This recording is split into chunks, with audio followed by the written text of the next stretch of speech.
Valley Forge, Pennsylvania. Winter, 1777. Amid freezing conditions, epidemic disease, and shortages of food, clothing, and supplies, General George Washington's Continental Army faces possible destruction. In late 1777, George Washington was kind of at his lowest point. The Continental Army had been driven out of the national capital of Philadelphia to a winter encampment at Valley Forge. There was an optimism that they would eventually be able to push the British out of Philadelphia, but that optimism was dim and bleak in December 1777 at Valley Forge. Years later, an aide to General Washington revealed what happened next. Washington went out into the woods at Valley Forge to pray.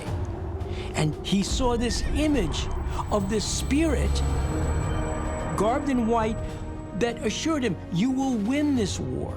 And the spirit laid out for Washington the history of what would be the United States of America. After this meeting, Washington was invigorated. He was inspired. And he realized this is divine fate for the United States to exist. But he first had to defeat the British, which he did. Could George Washington really have had an otherworldly visitation at Valley Forge? If so, he isn't the only founding father associated with an alien encounter. In 1801, Thomas Jefferson filed one of the country's first official UFO reports after astronomer William Dunbar told him about an unexplained aerial sighting at Baton Rouge, Louisiana. In his report, Jefferson wrote of a fast-moving luminous object about 70 to 80 feet long that flew by at about 200 yards above the ground. After it disappeared over the horizon, the witnesses heard a tremendous impact in a nearby forest.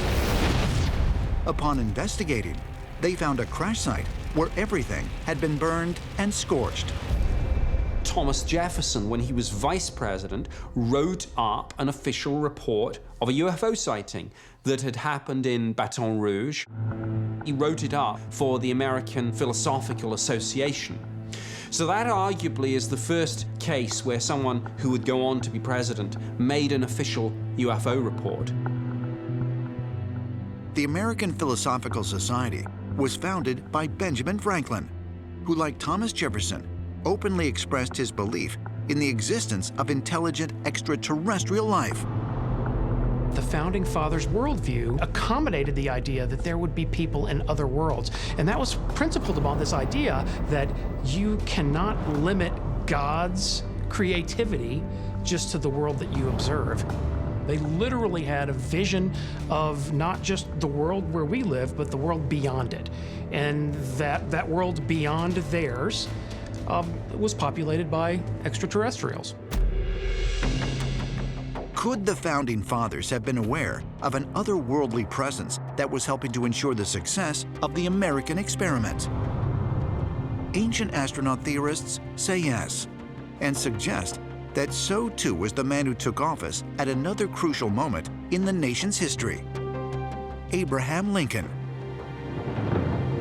On April 14th, 1865, just hours before he would be assassinated, President Lincoln made a shocking admission to General Ulysses S. Grant. Lincoln met with Grant, who is awaiting news from General Sherman about a battle in North Carolina. And Lincoln assured General Grant that news would come and it would be positive. And Lincoln told him that on the eve of every great battle, Antietam, Gettysburg, Bull Run, he had the same dream. He was in some kind of indescribable vessel that he was sailing at a very rapid pace.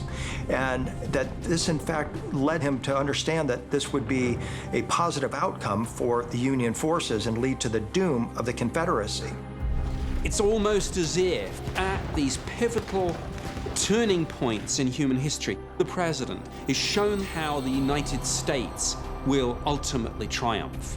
It's a sort of galactic manifest destiny.